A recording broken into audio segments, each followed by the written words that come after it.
morning, Rotarians. Round two. Good morning. Round two. Good morning. Good morning, Rotarians. I'm Joe Avella, President of the Hudson Rotary. Our invocation today is by Kelly Brennan. Good morning, everybody. Good morning, Kelly.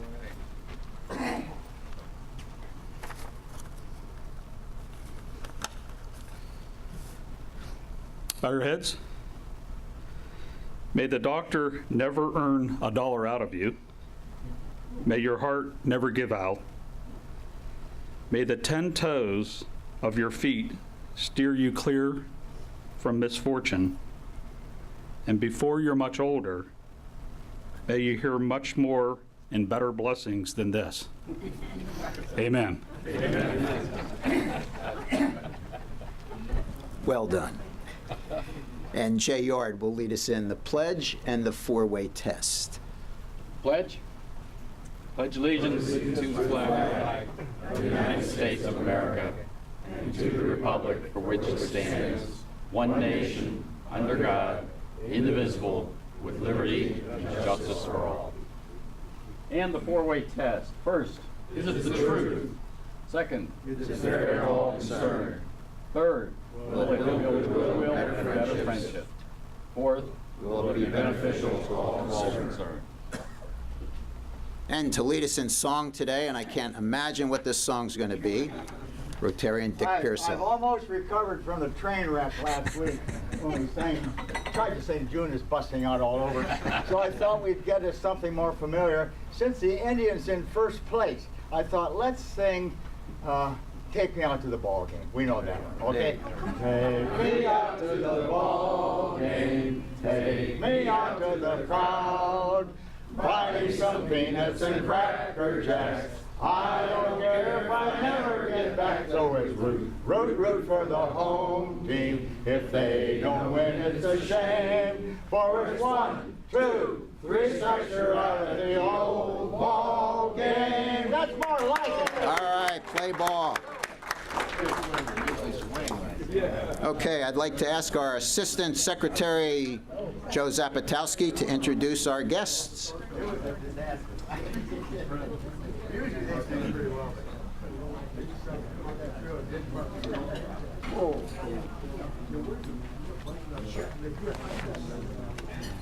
Good morning, Rotarians. Good morning. Our guests this morning are Suzanne Morgan, if you will stand, please. Good morning, Suzanne. Dan Filburn. Good morning, Dan. Good morning, Dan. Good morning. Jim Lang. Good morning, Jim. And Doug McDowell. Good morning, Doug. Thank you. Okay, thank you. So, thank you, Joe. So, this past weekend, we had a great event at Relay for Life at Lavelli Field. Thank you to James Field for setting that up. James was there all day in that hot sun. James was there. And also staffing the tent, I know that Maxwell and Dell was there, Liz Kolek, Tom Fleming, Jay Yard, Mimi Becker, Lynn Zupp, Rich Warfield, Tom Tobin, and Peter Goheen. Was anybody else there that I may have missed? So it was a good day, and thank you for that. Yeah, we'll have the final numbers of what the donations were next week. Final numbers next week. Okay. I see Gail is passing around the flyer for the annual dinner, and I'll have Gail come up in a minute, but I did want to mention there's a District 6630 Awards Picnic at the Akron Rotary Camp on June the 25th. It's where the different clubs are given awards, such as A.Z. Baker Award, which we will receive. And it costs us $10 per person. It's for the family. I think there's a reduced rate for children. But the Akron Rotary Camp is a very interesting place if you haven't been there. So, Gail, want to talk about the dinner? Thank you, President Joe. Good morning, Rotarians. As you know, we have our annual dinner. It's our awards and recognition dinner, and it also is our induction of our new officers. and directors. And on that last Wednesday in June, we do not meet here, no breakfast here, but we will be at the Hilton Garden in that evening. So flyers are being passed around. Thank you, Catherine. And I'm collecting checks, so I'll be happy to take your money, or you can email me and pay me next week. Thank you. Check for you. Okay. The Rotary Foundation is, anybody know how old the Rotary Foundation is? 100 years. It's celebrating its centennial. And of course, since it was founded, it has helped humanity in a number of ways, including eradicating polio, at least this far away from eradicating polio. And the foundation has 7 areas of focus, and we're going to talk about 2 of them today. One is promoting peace, fighting disease, providing clean water, saving mothers and children, supporting education, and growing local economies.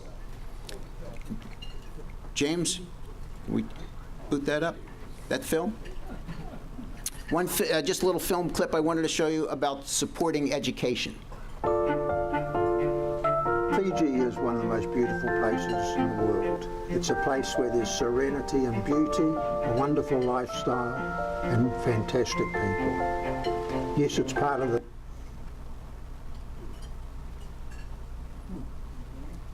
third world, but it's developing and growing up quite quickly.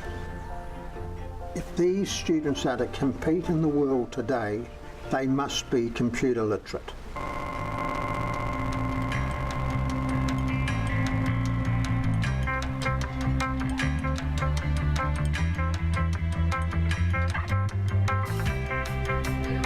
We could bring this tablet technology. We could bring these small things that within them hold a world of information, and they can take these young people to places far beyond the classroom.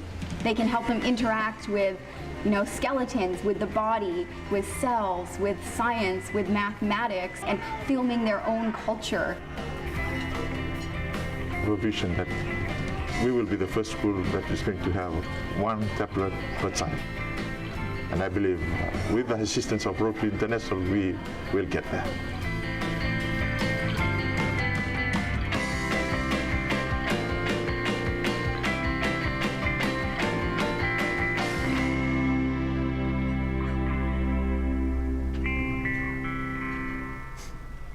Okay, an example of just hundreds of projects that the Rotary International does. One that's closer to home is the Gift of Life and the VTT, Vocational Training Team. Now, last year, our club, through the gala, funds raised at the gala, we donated $4,000 to the Gift of Life and this vocational training team. Other clubs in Northeast Ohio donated an additional $26,000 for a total of $30,000 to this vocational training team. Then Rotary, and that was directly from the Rotary clubs. Then funds from Rotary International, from the foundation, contributed additional funds through district grants and global grants up to $102,000. So that's a pretty good return on your investment. 30,000 getting to 102,000. Now that 102,000 supports a group of medical professionals from Haiti came in just a few weeks ago to Akron Children's Hospital and did training as well as three surgeries on children from Haiti. And then later on in October, medical professionals from Akron Children's will go down to Haiti and continue that training and setting up St. Damian's Hospital with heart surgery. So that's the kind of thing that that Rotary Foundation does that we couldn't do, but the Rotary Foundation, through your funds that you contribute through every year, every Rotarian every year, EY, or however you contribute, that's the kind of projects that go into, that come from the Rotary Foundation. So today, we want to honor 2 Rotarians for contributing to EREY, every Rotarian every year, and achieving the Paul Harris Fellow, which is achieving $1,000 in contribution over the course of years to the Rotary Foundation. So I would like to ask those Rotarians, James Field and Donna Kastner, to come up and receive their Paul Harris Fellow Award. Come on, James.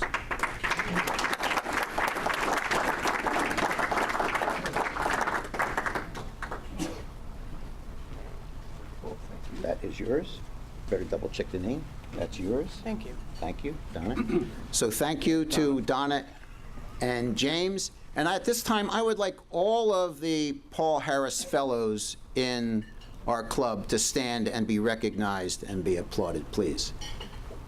Still. Thank you. Thank you. Okay.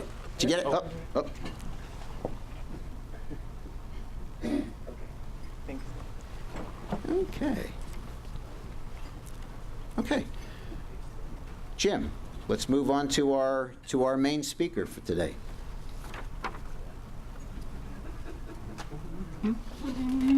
Good morning, Rotarians.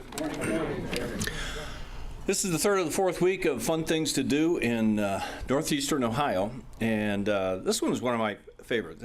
I'll introduce our speaker in a second, but a couple of comments about the Great Lakes Science Center, just from my perspective. I think it was about 17 years ago when it was built, and it was, I went there, I think, within 6 months, and went to the Omnimax Theater. I think it came a little bit later, possibly, or a little bit later.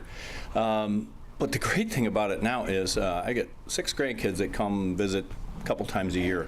And once a year, whether they want to go or not, and they say they do, so that's good. I take them there, and it's amazing. Every time you go, there's some of the same things, but you read them, and they don't look the same, and there's other exhibits. And it's a great place, and so now my grandkids are getting a little older, and they love going. They love going there, and it's a fabulous place. Pat Ertl, he joined senior management at Great Lakes Science Center in February of 2016. And he's vice president of development at the Science Center. Before that, he taught theology at St.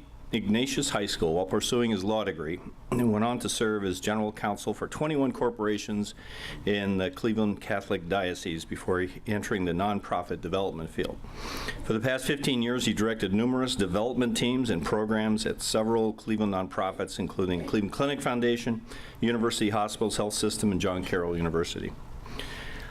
Pat has been a licensed attorney in the state of Ohio since 1990, earning his Juris Doctorate degree from Cleveland Marshall College of Law and a bachelor's degree in classical languages and English literature from Borromeo College of Ohio.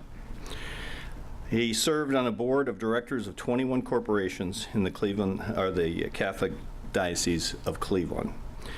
Let's give a good, hearty welcome from Rotary to Pat Ertl.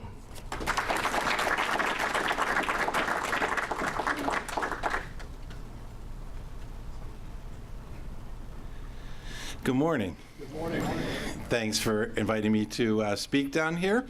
I live in Lakewood, a couple streets past Pier W, if you're familiar with the restaurant there, down by Lakewood Park. So Hudson is down there from our perspective. It's the center of the universe from yours, I'm sure. Thanks. So I have 4 children and 4 grandchildren, and they keep you busy, as many of you in that similar situation. The Science Center is a place for all ages, and my children have benefited with the camps that they've had. My son, for example, is a sophomore in college now at Akron University. Biology is his major. He did a camp where they had overnight to Put-in-Bay through the Science Center and did water samples and things like that. So it was an example of gaining an interest in that particular area, and that's his field of study right now. So we're beneficiaries of the Science Center. It's in its 20th year. This is the 20th anniversary of the Science Center. and it was opened with a different name. Originally, it was the Museum of Science, Environment, and Technology. And as they started going forward, they're doing business as named currently the Great Lakes Science Center. There's a lot of emphasis on the STEM, the science and the technology, the engineering, and the mathematics. And some places are adding medical as well with the STEM squared and things like that, there's a lot of medical science that's involved. See how the technology works here. So they warned me that you're a tough group, so hopefully I'll do okay. And they said to keep it under 2 hours, so I'll definitely do that as well. So the mission of the Science Center is to make science, technology, engineering, and math come alive. Basically, a simple aspect, trying to pique the interest in those particular areas. Just a quick background. There's a board of directors. There's 35 current board directors. Paul Dolan, the owner of the Indians, the president of the Cleveland Indians, is the chair of the board currently. And with that nonprofit board, there's quite a lot of representation from the bigger technology firms around town, Timken and Lincoln Electric, Poly One, and the NASA scientists have representation on the board as well. And by the way, I'd much rather speak about anything that you, if you have any questions, et cetera, so feel free along the way if any of the data on the slides, or if you have any questions, you don't need to wait till the end. So with an annual budget of about $8 million a year, they have a combination of earned revenue with the movies and the members who come for the day, and then contributed revenue with donations, philanthropy. So I'm currently the Vice President of Development. I've only been there about just short of 4 months now, but the fundraising that they do, quite a lot of grants from government and local companies, as I mentioned, but a lot of individuals make donations as well. So the core content areas, as you can see here, early childhood, science phenomena, aeronautics, aerospace, space exploration, biomedical, freshwater, advanced energy. These are all areas of focus with their different camps or different programs, field trips from schools. So some people think of it as a museum where the children can go around and have hands-on experiences with their exhibits, but there also are a number of educational programs and the concept of deep learning, where it isn't just a field trip where you come and look around and get a day off from school, but they actually have programs that are literally a page out of the textbook, where the students are having a presentation that ties right into the curriculum they're studying at the time. So trying to make it much more deep learning as opposed to just sort of a cursory museum experience. The MC STEM High School of the Cleveland Public School System is located at the Science Center for their freshman year. So it's a real interesting program where the students have a concentration on science. They go their freshman year at the Science Center.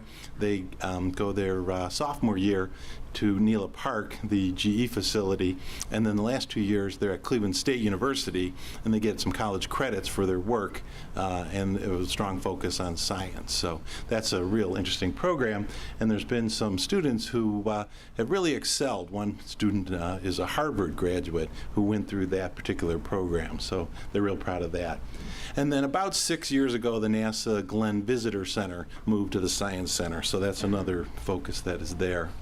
About 380,000 visitors a year. We have people who come through, as we said, members, and then about 50,000 participate in the different educational programs that are offered. So about 70,000 are the children in field trips. Lots of groups. Over 10,000 Title I students, many of them from the inner city of Cleveland. So about 40,000 come through free each year, and the 50,000 is the total free attendance. There's sort of a tradition in the Northeast Ohio area that the museums are open on Martin Luther King Day for free. So that's one of our biggest days of the year. All hands on deck for that day. It's a lot of fun. So just a quick review. I did pass out the report to the community. A few of them are around. It has some of this information, but just to see how the revenue, operating, and the expenses line up, the graph there can demonstrate that. All right. So as I mentioned, there's a partnership then with the Cleveland Municipal School District in trying to create that interest in science that helps our community. The Cleveland Foundation did a wonderful study a few years back. One of the most important things for our region is an educated workforce. The companies of Cleveland are going to need that, the workforce. I visited Lincoln Electric back a couple months ago, and there's a banner hanging in their lobby that says, it was about 2012, it was the time they hung it, and we intend to double our workforce by 2020, the banner says.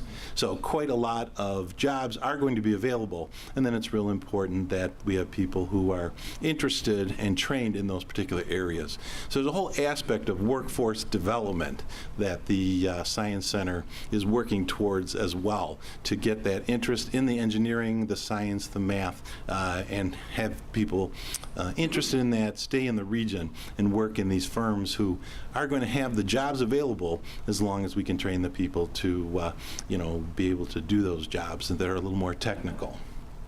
So summer camps, it's a real fun time at the center. Just about 2 weeks ago they started, and you come in on a Monday morning and there's chaos everywhere and campers and having fun, and the kids are all excited downtown, but then they go into their programs and start learning and experiments and hands-on.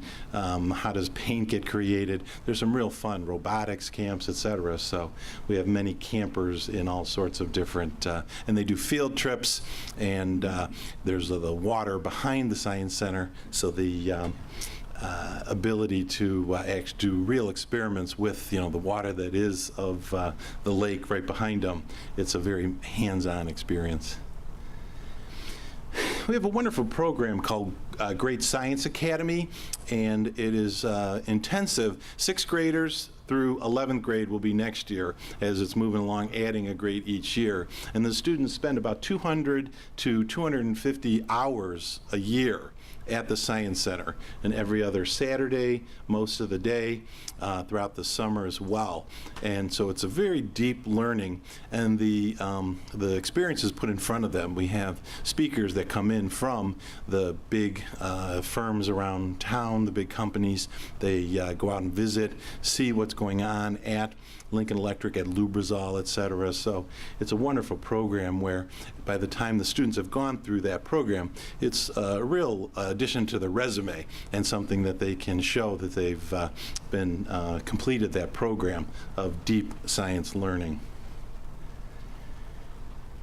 The NASA Glenn Visitor Center space is frequently a real interest for kids, and they love to dress up, and it's a real spark to their imagination. I had a funny experience. I was in the elevator with about a 7-year-old, and he turns and yells very loudly and sticks his shoe out. "Look, I've got my Star Wars shoes and my Star Wars socks on."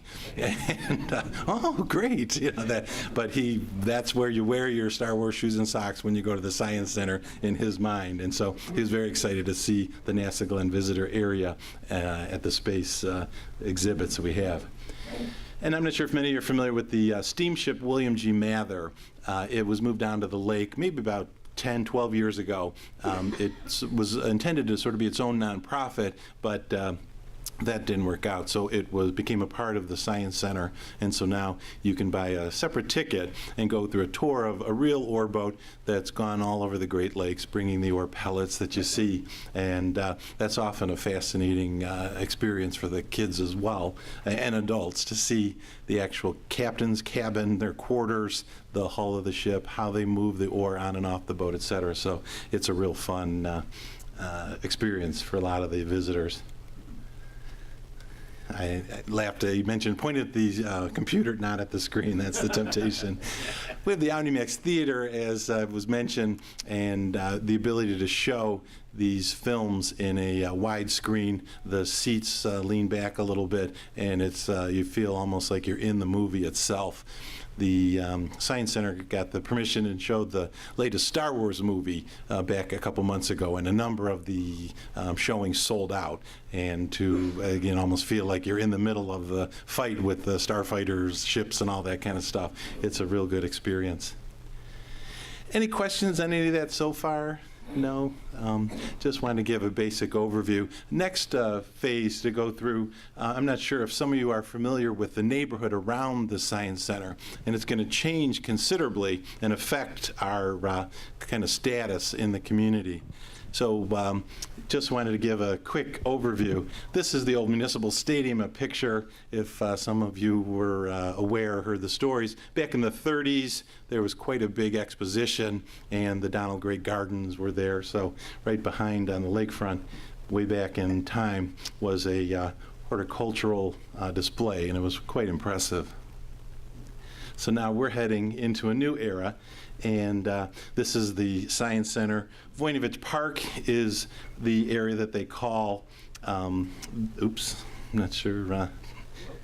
Hit F5, is that the one that does it?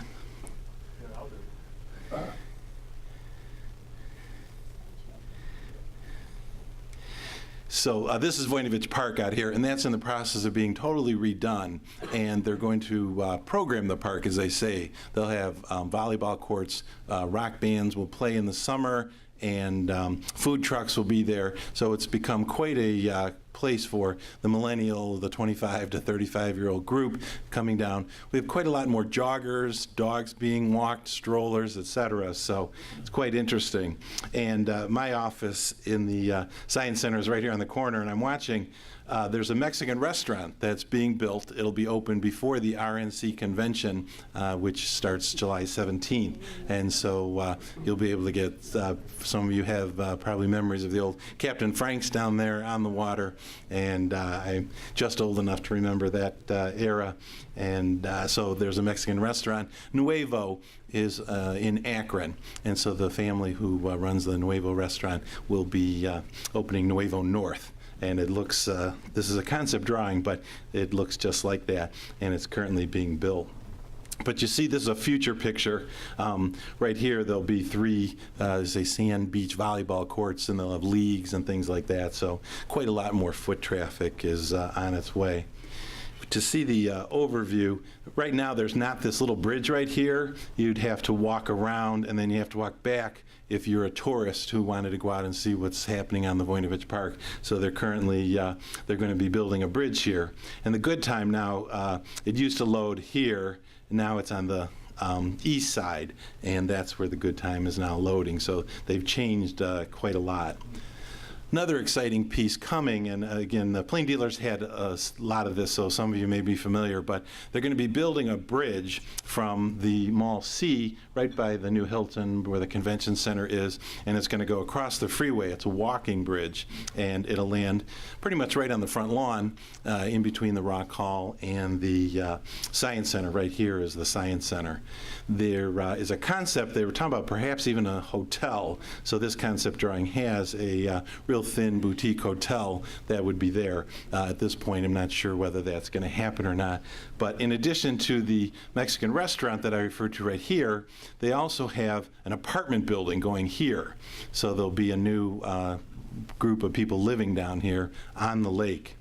And then the long-term plans, by the way, the bridge lands at, you might have seen it cause some controversy. Some people love it, some people aren't quite so sure. But the 20-foot Superman statue will be called Superman Plaza. So visitors from Columbus, Pittsburgh, Detroit, coming in with their family vacation, wanted to show that Superman was created here in Cleveland. So we'll have a big Superman statue on the front lawn. Another fun and exciting thing is there'll be a connector built. So in the winter, you won't have to go outside to go from the Rock Hall over to the Science Center. So that should be a nice help for winter tourists coming. The bridge is not covered. A number of people ask that question. So it'd still be a little chilly walking down from the convention center to across the bridge, but that's the current state. So from the Science Center, there's a likelihood of a whole school K through 8 going in right here, attached to the back of the Science Center. So that'll be real exciting. The goal is to make this more of a neighborhood and not just the lakefront that wasn't so accessible. So the bridge will be accessible and to get more people to come from downtown.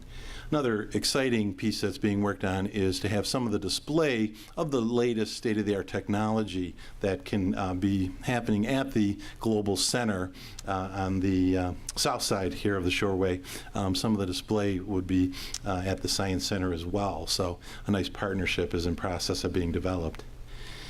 The William Mather ship here is the city would prefer that it perhaps be elsewhere, so that may not be long for the lakefront. It's the easiest way to say that. And then back here, and as I say, many of you might have heard or seen concept drawings, et cetera, but the latest rumor is one of the very large corporations in town is going to build their world headquarters there, back on the lakefront itself. So there's intended to be a number of apartment so new living units and new corporate offices down here. So quite a lot coming to the neighborhood. So where the Science Center and the Rock Hall over the last 20 years have been somewhat isolated from the rest of the city, it's going to very much be part of an integrated neighborhood. Go through just a quick, as you go out on the East 9th Street, we'll continue down then, and there'll be parking spaces all along that aren't there currently.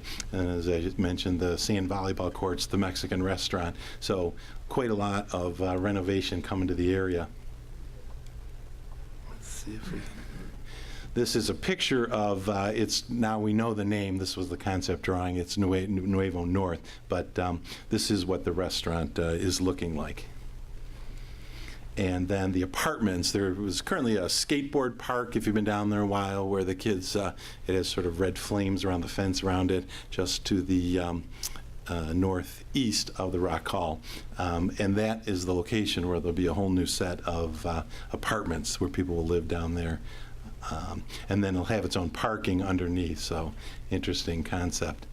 The idea of programming the Voinovich Park back there and having the, like I mentioned, leagues and things like that, you can see here some of the different, a boardwalk is intended to be built all the way around. Currently it's, paver stones.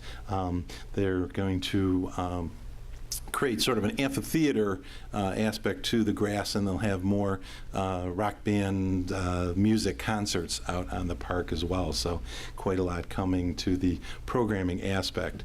There's one interesting concept drawing is a stage 4 where on the, as you come down 9th Street on the east side, there's not much here right now, but the water, there's sort of a floating potential where you create a huge barge sort of effect where it's almost like adding on more land, but it all floats on the water. So that's happened in a couple different cities. So this is the concept drawing for the apartments that will be built down there. And you can see the restaurant in the back, the apartments here, right along the 9th Street extension. So you can just take a look at some of this. So the goal is to have it be, as a much more neighborhood, livable, coffee shops, restaurants, things like that. Families, they'll sculpt park-like walkways, strollers, bikes, dog walking, that kind of stuff. So it's a real exciting thing coming. A number of cities, this isn't Cleveland, but there are a number of cities who have these urban beaches. In Paris, along the Seine River, if you've seen it, they have a huge one. In Chicago, Lakeshore Drive, they have actual beach. But in the middle of the city, they have another urban beach where you can sit and they create a beach basically where there wasn't one. Kind of interesting. This is the example of the sort of floating barge idea that I mentioned with a swimming pool in it, et cetera, that would come in the future. Many of you are aware as well, the towpath, the whole idea of connecting all the different bike paths, walking path, trails around town. So a thing that the Metro Parks has been working on quite a lot. The Coast Guard house has been taken over the Metro Parks. They're going to put a lot of money into it and fix that all up. So you'll be able to basically start with your bike here at the Coast Guard and be able to go all the way down to Akron on the basin there on a bicycle or walk if you're that energetic. But the whole idea of connecting, you'll be able to go from out on the west side, right along the water on your bike, all the way out to Euclid. So the whole idea of making it much more friendly for walking, biking, exercising is part of the goal. The Rock Hall is also redoing its front plaza, and it was a kind of a funny story. The first drawing didn't pass the cities. They thought it needed a little more pep, so they went back, and so there's a new drawing, and the Rock Hall is in the process then of recreating its front. And they intend to have quite a lot more programming as well, and they'll have a number of bands who'll play all summer long into the fall. So it'll bring a lot more people, a lot more activity down to the waterfront. So basically, the Science Center, as I say, where it sits here right across from downtown, accessible by a bridge, having a neighborhood that's built all around it, a school, a number of restaurants, et cetera. So it's quite an exciting time. We're in our 20th year, as I mentioned. By our 25th year, it'll basically be in a whole different location down there on the waterfront. So all exciting things that are positive. Any questions today on the Science Center or the project? Yes. Here. I think I need the mic. Okay. We're being recorded. I've been trained. Oh, yes. Sorry. I noticed that the Tall Ships Festival is being staged at Fairport this year. Does the Science Center have any tie into the old science of sailing the Great Lakes, and will that ever come back to Cleveland? There was, back at the origin of the Science Center, some talk of moving the, there's a shipping museum in Vermilion, if you're aware of that, down to the lake, but they decided not to. The land down there is all city-owned. There won't be any condominiums because you can't own the property. It's a 100-year lease that the Science Center is on, 80 years left of that particular lease. So it's pretty much city-controlled, trying to plan how best to use the lakefront. So there hasn't really been a connection from the Science Center with the tall ships, other than that's where it was chosen to be a few years back. So the city pretty much is the one who decides how best to do that. Okay, yes, question? I have two questions. One, did James Field pay you to have that picture of him rowing on the river? Second question. Chocolate, not cash. Is there any connection at all between your organization and the Adventure Hall of Fame down in Akron? Any kind of cooperative effort at all? So Cleveland is unique in that there are 26 different arts and cultures. Just using an example, with Columbus has an art museum, a zoo, and the COSI, pretty much 3 of the cultural arts. Cleveland has a cooperative group where they get together. Frequently the CEOs have lunch every other month, I believe it is, and they share ideas, best practices, et cetera. With the Natural History Museum and the Science Center, many of the science centers around the country have a planetarium, for example, but the Natural History Museum has a planetarium. So trying to decide what's the best focus for your particular thing. So there is, discussion, cooperation, but nothing that's formal. Yeah, first of all, thanks for the picture of the club. Usually the lake's not calm enough to send an 8 out. My question is actually back on programming. There was a story on NPR about how kids really don't know who scientists are. Like they just have this image of Einstein and so forth, but just everyday working scientists. Are there ways that the Science Center is able to introduce scientists to kids? So it is, that's exactly part of the mission, is to excite, make them realize there's great science happening in our region. Mention some of the companies who are doing state-of-the-art type science. A number of our board members work at these companies. And so then there are the programs, they say field trips. They want to demonstrate the different types of science. One of my thing I laughed, I remember a student friend who asked our teacher, why do we have to memorize this periodic table? We're never going to use it again. And as I did a tour of Timken, there was a periodic table in every other office. I saw 42 by the time I left a quick 15-minute tour. So yes, there is a reason there is that periodic table. So the idea of showing the application is a big part of the mission. So things like dry ice, funny things, they had the egg spearmint around Easter time, and the students could stand on, they weren't aware that a 70-pound, girl could stand on a dozen eggs and it wouldn't break, that the eggs were that strong in combination. So it's ways in which they're seeing what dry ice can do. They were making eggs and parachutes to see how big the parachute had to be if dropping it from the 3rd floor to not crack the egg. So a big goal of the Science Center is to show them that science is happening, it's fun. Northeast Ohio has quite a lot of cutting-edge science happening, but to understand the different types of science, chemistry, biology, et cetera. So I'm not sure, does that answer your question? Yeah, it was more on actually reading science and people who are practicing science. So absolutely, we're staff members, who are scientists themselves, as well as a never-ending parade through of the different scientists for our area.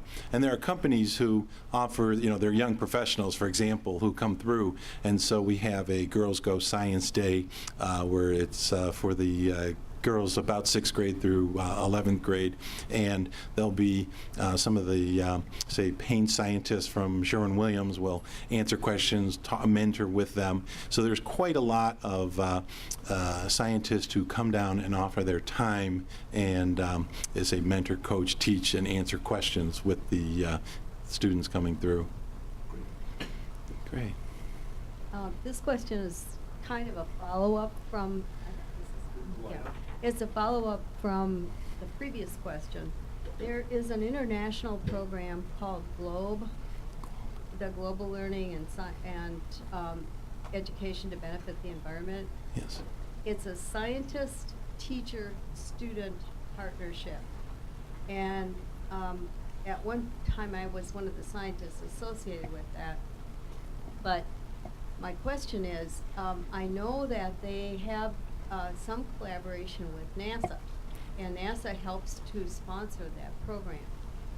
And it would be an ideal way for students, it's K through 12, for connections to be made with science teachers in the schools in the region if they had some of the GLOBE programs. And a lot of them are monitoring, they're not just discovery. So it sounds to me like it would be an awesome partnership if it doesn't already exist. So it does already exist, and the Science Center does quite a lot with training teachers as well. So every summer there's a Teacher Institute training session, and frequently the new teachers take us up on it as they get more veteran, they're probably more comfortable in it, et cetera. But there's a number of programs offered, seminars on training new teachers. So, and again, they can learn even from their peers while they're in the training. So it's been a very successful program. Pat? I have 2 questions. First is related to the education, the commitment to education that you do have. There's a lot of emphasis on STEM, and particularly getting more females involved in STEM as a discipline down the road. Do you have any metrics? I mean, are you keeping track of the influence and impact that your efforts have down the road? So it's simply yes is the answer. The like the Great Science Academy program to track the students and where they're going. So the next step would be, as they move toward the end of their high school years, actual placement, where they're going to school and what jobs they get from there. The Cleveland Municipal Schools MC Squared program mentioned tracks the students' progress as well. So it is very important to understand, are these programs working? We have a number of funders who believe the concepts, and then similar would love to see how it's working, how it's going. So an example with Girls Go Science, there are some studies that girls are a little more hesitant in the sciences, but the peer support helps a lot. And so it's kind of funny, I was listening to the NPR radio driving down just this morning, and they have a statistics guy that comes on, and he was mentioning they did a study where if a young woman enters an engineering field and is in an all-male environment, the retention is real short. But if there's a peer grouping where they have people that they feel like they belong, et cetera, the retention length of their employment is considerably longer. So there's an example of what is it that would it take to make the students, feel supported, stay in it, et cetera. So a number of people have heard statistics regarding the needing to get the young girls interested in science, and it's lesser represented, for example, in engineering. The minority male is the statistic, though, with the least science representation. So we have a number of supporters who, with the Boys Go Science, for example, provide scholarships, and that's in a particular area that, and a lot of the social surrounding to it ends up becoming apparent. How to make a flashlight, is there instruction, do you have the materials, are you able to ask questions, or do you figure it out for yourself? So it's the whole idea of putting your hands on the actual pieces, putting it together, and realizing you can do it, then creates, so the tracking is a very important part of, is this working, because it doesn't make sense to do programs that have no purpose. My second question is, any truth to the rumor that if the Cavs win the next two, the Superman statue is going to be LeBron? There is some rumor going around. I can't substantiate one way or the other. Yes, thanks. Sure. I was wondering what you are doing to increase donations. I know you mentioned that it was about 35% of your budget. And how much of that is planned giving versus me just giving you $20 towards the center? Sure, and so that's a perfect layup question, as they say, back to the basketball analogies for me. So I am an attorney, and my career has been in the planned giving area. The largest gifts nationally to charities, to nonprofits, are structured gifts, the stock, bonds, annuities, real estate, things like that. So when I left Catholic Charities for the clinic, it was going to a place that had 4 full-time people in the planned giving area. They had that much, and very large scale, a $950,000 condo in Florida being used to fund a charitable gift annuity with return. What are the tax implications? So the planned giving program is something that there hasn't been a whole lot of emphasis at the center, and so that is something that I'll get going on real quick. You have to sow the seeds. The state gifts, they don't happen overnight. So the marketing even of the concept, had you consider putting the Science Center in your estate plan, as a concept, as you just put a little box in some of your other marketing materials, you just sort of start the process of marketing that. But so that's a particular area. Another piece that I found out is they're focusing heavily on the membership to get new memberships signed up, which is wonderful. But like myself, as the kids start to hit a certain age, my oldest is 20, you're not going to go down as much necessarily with your child. They might go on their own, but they're not going to want to hang around and walk around with dad all day there. So the membership isn't your focus. So you can keep going back to try to get them to redo their membership, but they're not likely to once the kids hit a certain age. So the annual fund concept and development, the typical, you send out the letter in the fall as people are making their charitable gifts. We help how many inner city students, we have scholarships, we have camp, would you make a gift to the nonprofit? So that's an area that the Science Center can step up on, is reaching out to the community. Another piece that I noticed is there aren't a lot of what they jokingly call the Rotarians in the national development world, but basically the attorneys, accountants, financial planner, insurance, real estate. We have a number of scientists involved, as I've already mentioned, but the one friend joked, how does a 60-year-old attorney plug into the place? He wasn't quite sure He had brought grandchildren down, but he was willing to serve on a committee to help further the mission. So that idea of opening up all those who would love to help, move the mission along, help out in their way. There's a whole group of people who are, right across the freeway in town, the large law firms, the large accounting firms, that haven't really been reached out to yet, to engage them to help out the place. So there's a number of things in the development world that we'll work on in the next few years. We understand we can go right on your website, right? Yes, you can go on and make a gift on the website at any time. Great, thanks. All right. Well, thank you very much for having me today.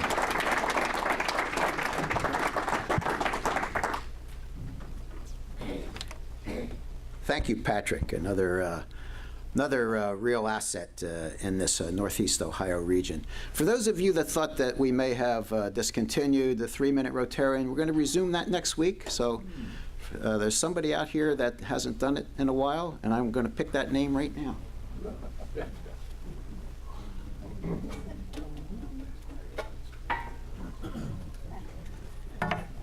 Pick somebody that I know is going to be here. Oh, it's Chris Barker. Chris Barker. She'll be here. Okay, huh? Good. Okay. Well, she's not here, but she'll be here next week. I'm sure. She's at a meeting today. She's at a branch meeting next week. Next week, our speaker is a neighbor to the Science Center. It's the Rock and Roll Hall of Fame. So the same neighborhood. So let's see if the speaker next week has the same maps as you do, Patrick. So, just another point. Next week I will be out of town. I will be in Omaha.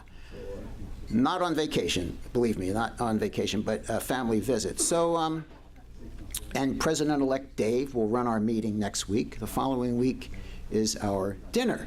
So today is the last day that I stand in front of you as your president. Thank you for your support. Thank you for your service to Rotary. Thank you. Thank you. Thank you. Thank you. Thanks to our greeters today, Evan McCauley and Phil Tobin, who never did. Did you ever make it up there, Phil? No. And our setup crew, Tom Page, Tom Tobin, James Field. Den Rich is back today. Welcome back. And Ron Barnhouse. Our drawing for the Rotabuck today, $12 for today, and $303 for the jackpot.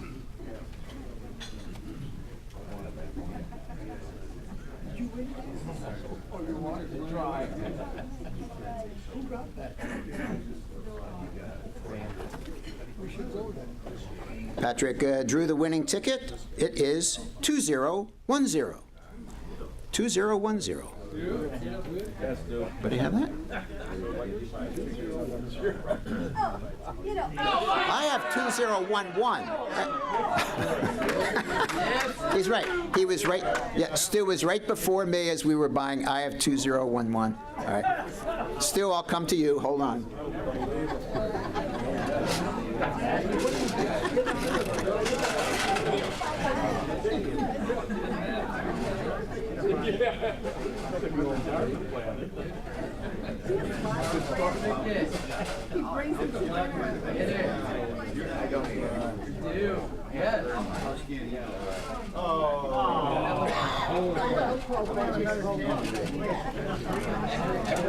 Stu did not draw the winning marble. So thank you. Have a great day.